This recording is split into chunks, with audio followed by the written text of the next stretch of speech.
Question assertion reason का question है, BrahMos supersonic cruise missile पे है और ये क्वेश्चन मैं इजी मानूंगा, मस्ट अटेम्प्ट क्वेश्चन है, ये नहीं गलत होने चाहिए। ये गलत अगर आप कर रहे हो तो आप इस टाइप क्वेश्चन अगर आप गलत कर रहे हो तो आप रेस से एक तरीके से बाहर होते जा रहे हो। ठीक, ये क्वेश्चन इंपॉर्टेंट देखो, पहली बात उसने खुद ही बता दिया यहाँ पे, अप्रैल 2024 में ये हुआ था। अब अप्रैल 2024 में India delivered BrahMos supersonic cruise missile to Philippines. बहुत बड़ी न्यूज थी क्योंकि पहली कंट्री फिलीपींस बन रही थी जिसको कि इंडिया एक्सपोर्ट करने जा रहा है ब्रह्मोस मिसाइल। इसीलिए अपने आप में बहुत बड़ी न्यूज हो गई। इस टाइप की फर्स्ट जो भी चीज पहली बार हो रही है, ठीक है, वो आपको पता होनी चाहिए, और खास करके ब्रह्मोस जैसी बड़ी मिसाइल, ठीक है, इंडिया की मिसाइल टेक्नोलॉजी में बहुत बड़ा अचीवमेंट है और अब इंडिया एक्सपोर्ट भी करने जा रही है। तो पहली कंट्री फिलीपीन बन रही थी, इसलिए आपको ये पता होना चाहिए था ब्रह्मोस के बारे में कि फिलीपींस खरीद रही है। नॉर्मली देखो पिछले साल तक ट्रेंड ये था, ये लोग आपसे सीधे, अब मैं बता रहा हूं इन्होंने इस बार चेंजेस कैसे लाए हैं। नॉर्मली पिछली बार तक ट्रेंड ये था कि ये सीधे आपसे पूछते which country recently has plan to acquire BrahMos from India. उसका आंसर हो जाता, 4 ऑप्शन देते, उसमें एक ऑप्शन होता फिलीपींस। ये इस टाइप के क्वेश्चंस ज्यादा होते थे पिछले साल तक, लेकिन इस बार इन्होंने बदला है। इस बार इन्होंने ट्रेंड बदला है। मल्टीपल स्टेटमेंट, 2 या 3 स्टेटमेंट वाले क्वेश्चन बहुत पूछे हैं करंट अफेयर्स में, और दूसरा ये असर्शन रीजन भी बनाया है। मतलब एक तरीके से डायरेक्ट क्वेश्चन थोड़े कम किए हैं इन लोगों ने, ठीक है। अब जब मैं यही बोलना चाह रहा हूं, जब आपको ये पता चल गया न्यूज में ये चीज थी कि ब्रह्मोस इंडिया इसको दे रही है, तो अब आपको यहां पे ये करना था कि ब्रह्मोस के बारे में थोड़ा पढ़ के भी जाना था। बस ऐसा नहीं था कि वो डायरेक्टली आपसे पूछ लेती कि भाई फिलीपींस को दे दिया, खत्म बात, क्वेश्चन ये पूछ लिया, आपका हो गया सही। अब जब ब्रह्मोस न्यूज में आ गया इस वजह से, एक्सपोर्ट की वजह से, तो आपको ब्रह्मोस के बारे में थोड़ी डिटेल भी पता होनी चाहिए थी। उसकी रेंज 490 नहीं है, 290 किलोमीटर थी, ठीक है। अब ओवर द टाइम इसको बढ़ाने की कोशिश कर रहे हैं हम लोग, 800 किलोमीटर तक भी ले जाने की कोशिश कर रहे हैं, लेकिन अभी एट प्रेजेंट 290 किलोमीटर थी, इसीलिए स्टेटमेंट गलत था। अब मैं आपको ये बताना चाह रहा हूं, यहाँ पे डायरेक्ट क्वेश्चन थोड़े कम हुए हैं, थोड़े का अच्छे खासे कम हुए हैं। डायरेक्ट क्वेश्चन मतलब सीधे यही, सीधे आप जो चीज न्यूज में चल रही है एग्जैक्टली वो पूछ लो, वैसा नहीं पूछ कर रहे हैं लोग। ये कर रहे हैं कि अगर ब्रह्मोस न्यूज में है तो ब्रह्मोस के बारे में आप डिटेल में पढ़ के जाओ, तो आप आगे, आप अगले एग्जाम्स में जब पढ़ के जाओगे तो आपको ये चीज दिमाग में रखनी है कि जो भी न्यूज पढ़ रहे हो उसको थोड़ा सा डिटेल में उसके बारे में चीजों को पढ़ के जाओ, ठीक है। डायरेक्ट क्वेश्चन थोड़े कम आएंगे अब, फाइन। इसमें देखो एक चीज और भी है, इस साल भी पहलगाम अटैक हुआ, उसके बाद इंडिया और पाकिस्तान के बीच में कॉन्फ्लिक्ट भी हुई। उस वजह से क्या हुआ है कि मिसाइल, इंडिया की मिसाइल टेक्नोलॉजी ने बहुत अच्छा परफॉर्म किया है, इसलिए मिसाइल टेक्नोलॉजी बहुत इंपॉर्टेंट हो जा रही है, और खास करके जो वहां पे यूज हुई है, ठीक है, ब्रह्मोस, आकाश, इन सबको अच्छे से पढ़ के जाना, ठीक है। उसके साथ साथ S-400 मिसाइल टेक्नोलॉजी नहीं, ठीक है, एयर डिफेंस सिस्टम में आ जाएगा ये, S-400 हो गया, ठीक है, बराक 8 जिसको MR-SAM भी बोलते हैं, ठीक, राफेल, ठीक, और जो ड्रोन्स यूज हुए हैं उनको भी आप अच्छे से पढ़ के जाओ। इतनी चीजें आपको पता होनी चाहिए थी, ठीक, इस बार के उसके लिए, सॉरी, अब जो पेपर होगा उसमें आप ये सब चीजें डिटेल में करके जाना, क्योंकि इंपॉर्टेंट हो गई हैं अब, ठीक। अच्छा, इंडिया पाकिस्तान कॉन्फ्लिक्ट की वजह से कुछ चीजें और भी आप ध्यान देना, जैसे ऊपर टर्म वाइज इन्होंने क्वेश्चन पूछा था ना, ग्लोबल साउथ, वैसे आप ये भी ध्यान देना कि कोल्ड स्टार्ट डॉक्ट्रिन क्या है इंडिया का, ठीक है, कोल्ड स्टार्ट डॉक्ट्रिन क्या है। बार बार न्यूक्लियर वॉर की बात हो रही थी, तो न्यूक्लियर डॉक्ट्रिन भी इंडिया का देख के जाना, ठीक है। तो ये होता है, देखो डायरेक्टली चीजें नहीं, थोड़ा उसके आसपास की चीजें भी कवर करके पहुंचो पेपर में, ठीक, इन सब चीजों, क्योंकि बार बार बात हो रही थी वहां पे। हाँ, एक चीज और देखो, बहुत बात हो रही थी, काइनेटिक और non kinetic action, non kinetic action इसकी बात हो रही थी वर्सेस काइनेटिक एक्शन, ठीक। ये सब चीजें, ये सब आप जब न्यूज पढ़ोगे तो आपको ये वर्ड दिखेंगे वहां पे, इनको आप अच्छे से कवर करके जाओ। नॉन काइनेटिक एक्शन होता क्या है, काइनेटिक एक्शन में क्या है भाई, कोई ड्रोन उड़ा रहा है तो आप उसको क्या करो, शूट डाउन कर दे रहे हो उसको ड्रोन गन से, वो काइनेटिक एक्शन हो गया, ठीक है, आपने क्योंकि मूवमेंट करी वहां पे। लेकिन नॉन काइनेटिक, मैं एक एग्जांपल आपको समझा रहा हूं बस। नॉन काइनेटिक एक्शन में क्या होता है, किसी ने भाई एनिमी कंट्री ने ड्रोन उड़ाया, आपने क्या किया, उनके पूरे उस इलेक्ट्रॉनिक सिस्टम को ही जैम कर दिया, आपने बस जैम कर दिया, आपको उसको उड़ाने की जरूरत नहीं पड़ी, क्योंकि एक बार आपने उनके इलेक्ट्रॉनिक सिस्टम को जैम कर दिया, तो उसका वो ड्रोन उड़ा ही नहीं पाएंगे, ठीक। तो वो होते हैं नॉन काइनेटिक एक्शन। ठीक है, तो ये इस टाइप के क्वेश्चन में आपको बता दिया मैंने कैसे क्या करना है। चलो अगला देखते हैं। नेक्स्ट क्वेश्चन, रुद्रम 2 मिसाइल के बारे में पूछा है। रुद्रम 2 मिसाइल के बारे में पूछा है और 2 स्टेटमेंट हैं। देखो, मॉडरेट क्वेश्चन मानूंगा क्योंकि इजी इसलिए नहीं बोलूंगा क्योंकि थोड़ा डिटेल में पूछ लिया, जो कि अनकन्वेंशनल है पीसीएस के लिए। इतना डिटेल में रेयरली कुछ क्वेश्चन में पूछते थे, लेकिन ज्यादातर क्वेश्चन में डायरेक्ट पूछते थे, लेकिन अब पूछ रहे हैं इसलिए मैं इसको मॉडरेट कैटेगरी में डाल रहा हूँ। मे भी शायद बच्चे प्रिपेयर होकर ना गए उस लेवल से, इस लेवल की तैयारी करके। ठीक, मॉडरेट है। मई 2024 की न्यूज है ये, और ये हर जगह कवर था। मई 2024 की न्यूज है और ये हर जगह कवर्ड था, इसीलिए इंपॉर्टेंट भी था ये। अब देखो इसमें क्या चीज है। पहली बात तो जो रुद्रम 2 जो मिसाइल थी, ये एयर टू एयर मिसाइल नहीं थी, एयर टू सरफेस मिसाइल थी। एयर टू सरफेस मिसाइल थी और इसको राजस्थान से टेस्ट नहीं किया गया था, इसको टेस्ट किया गया था चांदीपुर से। ठीक है, चांदीपुर एरिया पड़ता है बालासोर डिस्ट्रिक्ट, बालासोर में, बालासोर उड़ीसा। यार देखो, अगर तुक्का मारने की बात आए ना, तो जब भी कोई मिसाइल टेस्ट होती है, नॉर्मली देखोगे मैक्सिमम चांसेस ये होता है कि वो मिसाइल यहीं से टेस्ट हो रही होती है। ठीक है, तो अगर भगवान न करे आपको बहुत ज्यादा जरूरत पड़ेगी तुक्का मारने की, तो ये मान के चलना कि मिसाइल टेस्टिंग नॉर्मली यहीं से होगी। ठीक, ये चीज मेक श्योर करके तुक्के मारना। मई 2020, देखो नॉर्मली क्या, ये देखो इन्होंने फिर से एक बात तो ये है कि क्वेश्चन में ही ये पूछ लिया कि मई 2024। अब देखो यार, ये यहां पे भी गलत करा सकते थे, या मई की जगह, जो कि मई में ही हुआ है, लेकिन मई की जगह ये जून लिख देते, जून 2024, तो भी गलत हो सकता था। अब प्रॉब्लम इस टाइप के क्वेश्चन में ये है, अब पीछे ऐसे क्वेश्चन क्यों बना रही है मैं नहीं समझ पा रहा, लेकिन आपको ये एग्जैक्ट ऐसी डेट नहीं डालनी चाहिए स्टेटमेंट में, क्योंकि आप एक तरीके से 2 लेवल पे बच्चों से फैक्चुअल नॉलेज एक्सपेक्ट कर रहे हो, उसको पता होना चाहिए। और इतना किसको पता रहता है यार कि मई में ये हुआ था या जून में हुआ था। लेकिन हाँ, लेकिन आप एक बात ये भी देखना कि इस बार ठीक है, इन्होंने बहुत सारे अभी आगे भी क्वेश्चंस आएंगे जिसमें इन्होंने एग्जैक्ट डेट पूछी है, लेकिन मोस्ट ऑफ द केसेस में वो डेट सही है। तो मतलब ये एक तरीके से डाल तो रहे हैं क्वेश्चन में ये डेट्स, लेकिन उस पर गलत नहीं कराना चाह रहे हैं बच्चों का, वो गलत इस पे कराना चाह रहे हैं, या सही या गलत इसके बेसिस पे कराना चाह रहे हैं। यहां पे ऐसे राजस्थान की जगह वो उड़ीसा था। ठीक है, तो इस वजह से क्या है, ये जो क्वेश्चन हो गया गलत हो गया। पिछली बार तक क्वेश्चन ये सीधे पूछते कि रुद्रम 2 मिसाइल किससे रिलेटेड है, रुद्रम 2 मिसाइल किससे रिलेटेड है या कहां पे लॉन्च करेगी, बस ये डायरेक्ट पूछते। लेकिन अब देखो ये चेंज आया है, इस टाइप से ये बदलने लग गए हैं, क्वेश्चन 2 स्टेटमेंट का बना है, तो थोड़ा सा इन डेप्थ आपको पता होना चाहिए चीजें। इन डेप्थ कैसे पता होना चाहिए, मैं अभी आपको लिख के बताता हूं कि आप जब ये मिसाइल टेक्नोलॉजी पढ़ो, इसी से आप आगे की चीजों के लिए भी निकाल लेना, तो आपको क्या क्या चीजें पता होना चाहिए। एक टेम्पलेट देखो दिमाग में बनाओ, टेम्पलेट दिमाग में ये बनाओ कि जब इस टाइप की कोई मिसाइल टेक्नोलॉजी जो कि इंपॉर्टेंट है वो लॉन्च हो रही है, तो किसने बनाया उसको, किसने बनाया उसको, हु डेवलप्ड, वो इंडिजिनस है कि नहीं है, इंडिजिनस है कि नहीं है ये पता होना चाहिए, किस टाइप की है वो। ठीक है, जैसे ये जो थी रुद्रम M जो है, ये new generation anti radiation missile है। ठीक है, new generation anti radiation missile है ये, NGRAM। ठीक है, वैसी जो कुछ होंगी वो होंगी आपकी MR SAM, medium range surface to air missile, ऐसी कुछ LR SAM होंगी, large range surface to air missile. ठीक, तो ये किस टाइप की होती है ये आपको पता होना चाहिए। फिर आपको ये पता उनका यूज क्या है, जैसे जो रुद्रम M है, इसका यूज था, ये एनिमी रडार को डिस्ट्रॉय करने के लिए बनाई गई थी, एनिमी रडार को डिस्ट्रॉय करने के लिए ये इसका पर्पस था। ठीक, ये आपको पता होना चाहिए। इनकी रेंज क्या है ये पता होना चाहिए। ठीक है, और कहां से लॉन्च किए गए, इतनी इंफॉर्मेशन आप पढ़ के जाओ इनके बारे में, मिसाइल सिस्टम के बारे में। ये टेम्पलेट है। ठीक, और इस बार ये मिसाइल टेक्नोलॉजी इंपॉर्टेंट भी हो गई, मैंने आपको पहले बता दिया है, तो अच्छे से करके जाना पेपर में। चलो अगला क्वेश्चन है, Kohima peace memorial and eco park.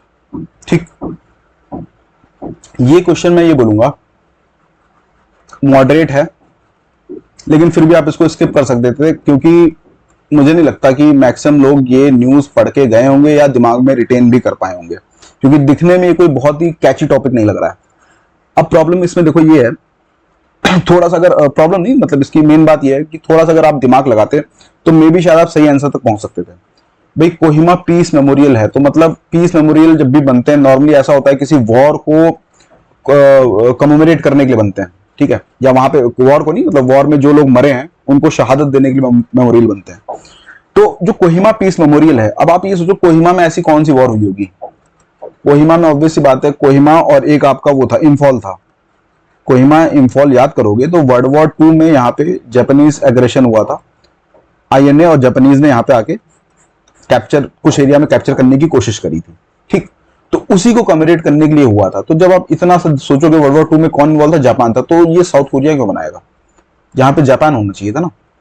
इसीलिए ये स्टेटमेंट गलत हो गया। और पहले स्टेटमेंट तो यार देखो सीधे कोहिमा लिखा हुआ है, तो ऑब्वियस सी बात है जब कोहिमा पीस मेमोरियल बन रहा है तो कोहिमा में बनेगा ना। लेकिन प्रॉब्लम यहाँ पे आती है, बच्चे इसको देख के कंफ्यूज हो गए होंगे, कहीं यूपी पीस इसके बेसिस पे तो गलत नहीं कराना चाह रहा कि ये भाई 8 मार्च का 9 मार्च 2024 हो और इन्होंने 8 मार्च लिख दिया तो ये गलत हो जाए, इस वजह से कुछ बच्चों ने छोड़ दिया होगा, जो कि जेन्युइन है, मैं मानता हूं। ये अब ये लिटिल, जबकि आप देखोगे भी आगे और भी क्वेश्चन देखोगे, डेट के बेसिस पे इन्होंने गलत नहीं करवाया, ये इसके बेसिस पे गलत करवा रहे हैं। दो स्टेटमेंट पूछ रहे हैं, सॉरी आपसे दो फैक्ट पूछ रहे हैं, दो फैक्ट पूछ रहे हैं एक ही स्टेटमेंट में, जिसमें से एक फैक्ट होता है डेट और दूसरा फैक्ट कोई और चीज होती है, कोई और चीज होती है। और नॉर्मली क्या होता है, डेट इनकी सही हो रही है, वो शायद पता नहीं वैलिडेट करने के लिए लिख रहे हैं कि इस डेट को ये हुआ है, ताकि कल को कोई बच्चा आपत्ति ना कर पाए कि नहीं भैया किसी और डेट में कुछ और चीज हो गई थी, तो शायद इसलिए डेट डाल दे रहे हैं। तो गलत आपका, लेकिन ये दूसरे वाले फैक्ट पे करा रहे हैं, गलत या सही इस पे डिपेंड कर रहा है, ठीक। तो अब हम लोग बैठ के एनालाइज कर रहे हैं तो हमें पता चल रहा है कि ये ऐसा हो रहा था, लेकिन उस समय जब पेपर दे रहे थे तब तक लोगों को ये बात का आइडिया नहीं था। तो मैं मान के चल रहा हूं बहुत बच्चे इस टाइप के क्वेश्चन छोड़ के आ गए होंगे डेट देख के, ठीक है। इसका आंसर हो गया ओनली 1। इस टाइप की जो यूनिक चीजें होती है ना, थोड़ी सी अलग हटके चीजें हैं कि भाई इतने पीस मेमोरियल कोई दूसरा कंट्री इंडिया के साथ मिलकर बना रहा है या इंडिया में कहीं बना रहा है, तो ये थोड़ी अलग टाइप की हटके खबर होती है। ये आपको अगर कहीं से मिल रही है, आप न्यूज़पेपर पढ़ रहे हो, वहां दिख रही है, मैगजीन देख रहे हो, तो उसके लिए थोड़ा सा एक्स्ट्रा आप केयरफुल हो कि आपको रिटेन करना है इस टाइप की न्यूज, ठीक। देखो अगला क्वेश्चन है, पीरुल लाओ पैसा पाओ कैंपेन। ये कैंपेन हर जगह कवर्ड था, आप कहीं से भी पढ़ रहे होगे, आपने इसका नाम जरूर सुना होगा। मई 2024 की न्यूज थी, इजी मानूंगा क्योंकि ये ऑलमोस्ट हर जगह कवर्ड हुआ होगा, ठीक है। इस न्यूज की खासियत ये, देखो जब पीरुल लाओ पैसा लाओ कैंपेन एक्चुअली क्या है, पहले आपको ये बता देता हूं। ये कैंपेन ये है कि पीरुल जो होता है, जो चीर पाइन फॉरेस्ट है उत्तराखंड में, उन्हीं में क्या होता है, फॉरेस्ट फायर होता है। तो उसी से बचने के लिए गवर्नमेंट ने ये स्कीम चालू करी कि भाई आप जो चीर पाइन की जो वो हैं लीव्स हैं, जो पत्तियां हैं जिनमें आग लग जाती है, जब वो शेड करती हैं जमीन पे आती हैं, तो आप एक काम करो, किसानों को बोला या आसपास के जंगल के आसपास के लोगों को जो रह रहे हैं उनको बोला कि आप इकट्ठा करके हमारे पास लाओ, हम आपको उसके बेसिस पे आपको पैसा दे देंगे जितने भी कुंटल आप लेके आओगे। और उसी इवेंट में क्या रहो, किसानों को या फिर जो आसपास के एरिया में लोग रह रहे हैं उनको पैसा मिल रहा है और फॉरेस्ट फायर से भी बचा जा सकता है। तो ये पूरी स्कीम है। अब आपको जब कोई इस टाइप की बहुत ये देखो काफी इनोवेटिव स्कीम लग रही है, और थी भी है काफी इनोवेटिव स्कीम। इस टाइप की स्कीम आप जल्दी सुनोगे नहीं, एक ही स्कीम से दो पर्पज सॉल्व हो रहे हैं, ठीक है। इनोवेटिव स्कीम भी है, उसके साथ साथ कैची नेम भी है। तो आपको जब इस टाइप की स्कीम दिखे ना, जो थोड़ी सी इनोवेटिव दिखे या जिनके थोड़े कैची नेम हो, आप उनको स्पेशली अच्छे से करके जाओ। खास करके मैं आपको एक चीज ये बोलूंगा, जब भी आप कोई दूसरे स्टेट की स्कीम देख रहे हो तो आप इन दोनों बातों को थोड़ा ध्यान दो, उनको कवर करने के लिए। दूसरा स्टेट जैसे यहाँ पे उत्तराखंड कोई स्कीम लॉन्च कर रहा है, तो आप उसके बारे में इस टाइप की स्कीम में दो बातें पढ़ के जाओ। पहली बात ये, किस स्टेट ने लॉन्च करी वो स्कीम, ठीक है। और दूसरी बात आप ये जान के चलो उसका पर्पस क्या था। इस क्वेश्चन में भी आपको बस अगर ये दो चीजें पता होती तो ये हो जाता। पहला स्टेटमेंट यही बोल रहा है, to reduce forest fire and to provide source of income too. ये देखो पर्पस है स्कीम का, तो अगर आपको पर्पस पता होता ये स्टेटमेंट पता होता। दूसरा ये बोला, the chief minister of Uttarakhand launch this scheme, मतलब एक तरीके से ये बोल रहा है कि उत्तराखंड ने ये स्कीम लॉन्च करी है। स्टेट पता होता ये हो जाता। तो अगर आप ये दो बातें, जो नेबरिंग स्टेट्स हैं या फिर अदर स्टेट्स हैं, उनकी जो इनोवेटिव स्कीम्स हो या फिर जिनके नाम कैची हो, ठीक है, और जो थोड़ी मतलब आपको देख के भी साउंड करेंगी यार ये थोड़ी बड़ी स्कीम लग रही है, ठीक, इस टाइप की जो स्कीम जब आप पढ़ोगे तो उनमें बस आप ये दो बातें पढ़ के पहुंचो पेपर में, इससे ही आपका काम बन जाएगा, ठीक। चलो नेक्स्ट क्वेश्चन देखते हैं। देखो ये क्वेश्चन है FWD 200B एक वर्ड है जिसके बारे में पूछ रहे हैं कि भाई बताओ कौन सा स्टेटमेंट सही है। पहला स्टेटमेंट ये कह रहा है this is India's first indigenous bomber UAV aircraft, बिल्कुल सही है। इसकी जो कैपेसिटी है ये 100 किलोग्राम पेलोड कैरी करने की है। ठीक, अब ये देखो, ये जो क्वेश्चन है मैं इसको मानूंगा कि ये मॉडरेट लेवल का क्वेश्चन था, क्योंकि ये हर जगह कवर्ड था। मॉडरेट लेवल का क्वेश्चन था क्योंकि ये कवर तो हर जगह था। सितंबर 2024 की न्यूज है ये कवर तो हर जगह था। लेकिन प्रॉब्लम यही है कि नॉर्मली पिछले टाइप के अगर आप क्वेश्चन देखोगे, पिछले बार तक ये लोग सीधे पूछते थे कि FWD-200B क्या है, फिर आपको ये 4 ऑप्शन दे देते कि ये एक यूएवी एयरक्राफ्ट है, ये दे देते, या ये एक मिसाइल सिस्टम है, ठीक है, या एक सबमरीन शिप है, ऐसे करके एक स्टेटमेंट बना देते। सिंपल, मतलब आप एक सिंपल सी चीज पढ़ के जाते और आपका काम हो जाता। लेकिन अब ये थोड़ा सा आपसे डिटेल डिमांड कर रहे हैं, क्योंकि अब देखो पहले इस पार्ट में ये है कि इन्होंने आपको देखो दो फैक्ट चेक किए। पहले statement this is India's first, पहली बात तो ये पहला है इंडिजिनस बॉम्बर यूएवी एयरक्राफ्ट। एक तो ये इंडिया का पहला, आपको ये पता होना चाहिए, ये इंडिजिनस है ये पता होना चाहिए, और ये बॉम्बर यूएवी एयरक्राफ्ट है, मतलब ऐसा यूएवी जो बॉम्ब ड्रॉप कर रहा है। ठीक, ये है। तो इंडिया का पहला इंडिजिनस बॉम्बर यूएवी एयरक्राफ्ट जो है वो FWD-200B था, जिसको FWDA कंपनी ने बनाया था। इसलिए ये स्टेटमेंट तो सही है, लेकिन देखो आपको थोड़ा डिटेल पता होनी चाहिए थी इसके बारे में कि पहला भी है, इंडिजिनस भी है, और एक बॉम्बर यूएवी एयरक्राफ्ट है। ये क्या होता है ये भी आपको पता होना चाहिए था। और फिर अगला फैक्ट आपको ये पता होना चाहिए था, इसकी जो कैपेसिटी है, पेलोड कैपेसिटी, वो 100 kg है।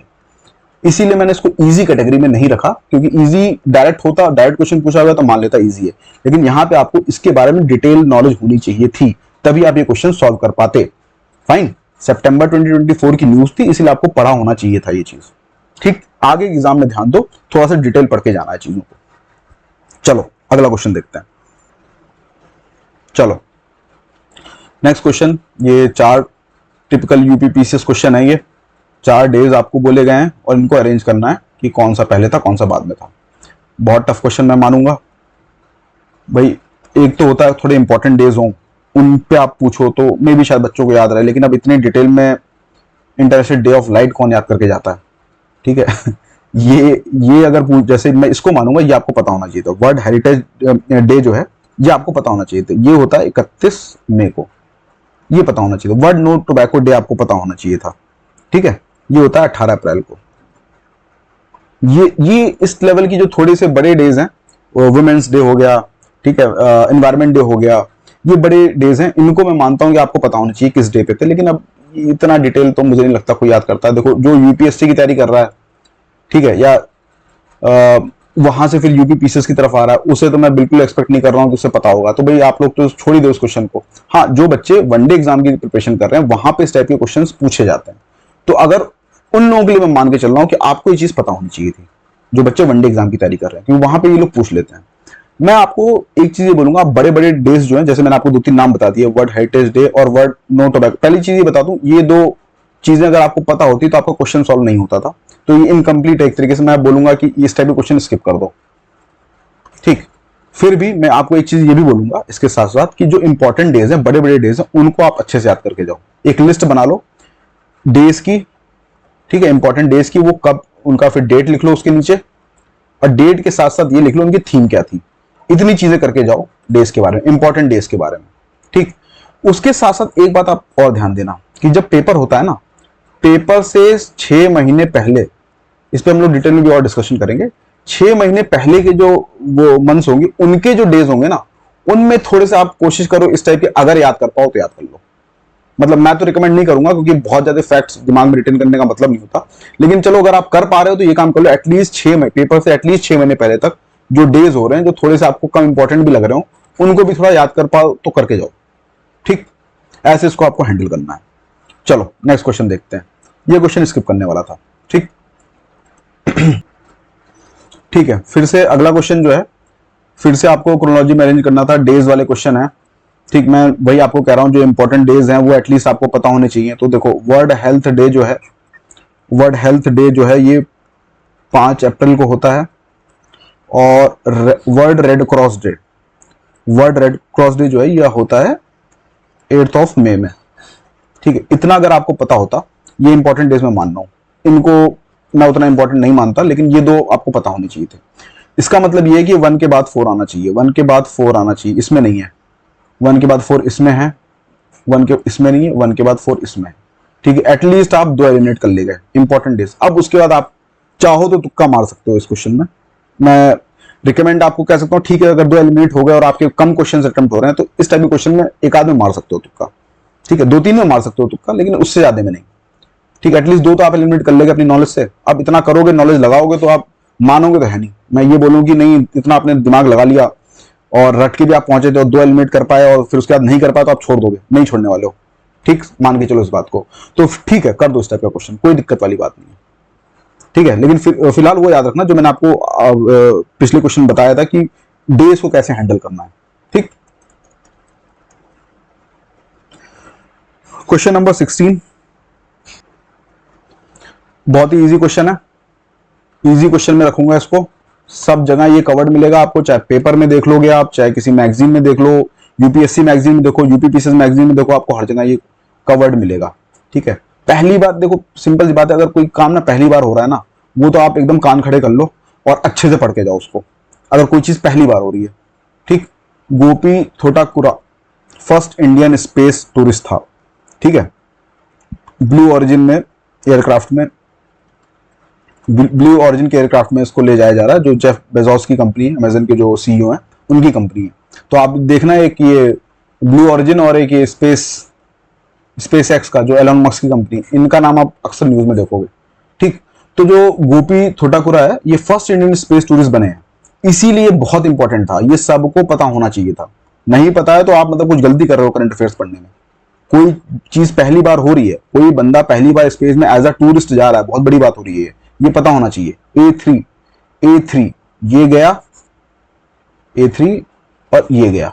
ठीक, दूसरी बात ये देखो, दीपा कर्माकर, सबको पता है जिमनास्ट है यार, ये बहुत टाइम से न्यूज में चल रही है, बहुत टाइम से न्यूज चल रही है, तो ये भी देखो अचीवमेंट भी इनकी बड़ी है। फर्स्ट इंडियन जिमनास्ट, पहली इंडियन जिमनास्ट, कोई फर्स्ट वुमेन भी नहीं लिखा है, first Indian gymnast to win gold at Asian championship. Asian championship में गोल्ड जीतने वाली पहली इंडियन जिमनास्ट बनी है। तो ऑब्वियस सी बात है ना, फर्स्ट पहली बार अगर कुछ हो रहा है तो इंपॉर्टेंट भी हो गया।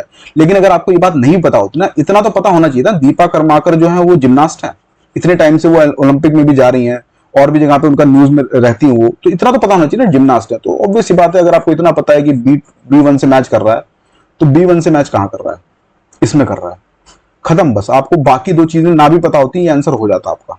बस ये 2 बातें अगर आपको पता होती तो। अच्छा, ये जो देव पटेल की जो मूवी लवर है उनको पता होगा, मंकी मैन आई थी, इंडिया में लॉन्च हो नहीं पाई, थोड़ा सा हनुमान जी को लेके इसमें एज अ मंकी कुछ रोल दिखाया गया था, उस वजह से क्या हुआ था कि हनुमान जी को लेके थोड़ा बवाल मच गया और इसीलिए इसको इंडिया में दिखाया नहीं गया था। ठीक है, रिलीज थिएट्रिकल रिलीज नहीं हो पाई इंडिया में इस मूवी की। ठीक है, देव पटेल वही आपके स्लमडॉग मिलियनेयर में जो बने थे, ठीक है, उनकी ये डायरेक्शनल डिबेट की पहली मूवी थी। तो बस मैं ऐसे ही आपको बता दे रहा हूं कि यार ठीक है, ये क्वेश्चन तो 2 से हो जा रहा था, लेकिन आपको ये भी पता होना चाहिए था। ठीक है, कंट्रोवर्सी क्योंकि इस पर काफी हुई थी। चलो नेक्स्ट क्वेश्चन देखते हैं। तो यहां से एक टेक अवे ये भी है कि जो आप जब पर्सनैलिटीज पढ़ते हो ना, पर्सनैलिटीज इन न्यूज, उसमें आप 2-3 चीजें याद रखो। पहली तो, अगर कोई फर्स्ट पहली बार कोई काम कर रहा है वो इंपॉर्टेंट हो जाता है, खास करके इंडियन। ठीक है, किसी की बहुत बड़ी अचीवमेंट है, कोई बहुत बड़ी अचीवमेंट कर रहा है, ओलंपिक में मेडल लेके आ रहा है, एशियन गेम्स में मेडल लेके आ रहा है, एशियन चैंपियनशिप में पहली बार गोल्ड जीत रहा है, तो ये अपने आप में बड़ी बात हो जाती है। तो ये सब चीजें आप पर्सनैलिटीज में ऐसे हैंडल किया करो। ठीक, चलो ठीक है, इस पार्ट में हम लोग डिस्कशन यही रोकते हैं। करंट अफेयर्स को 2 पार्ट में कवर करेंगे, अगले पार्ट में हम लोग बचे हुए क्वेश्चंस कवर करेंगे। ठीक है, उसके बाद कवर करने के बाद उसी पार्ट में हम लास्ट में ये भी देख लेंगे कि ओवरऑल ब्रॉडर एनालिसिस क्या बन रहा है और उससे हम लोग आगे पेपर में कैसे हैंडल कर सकते हैं। ठीक, चलो थैंक यू।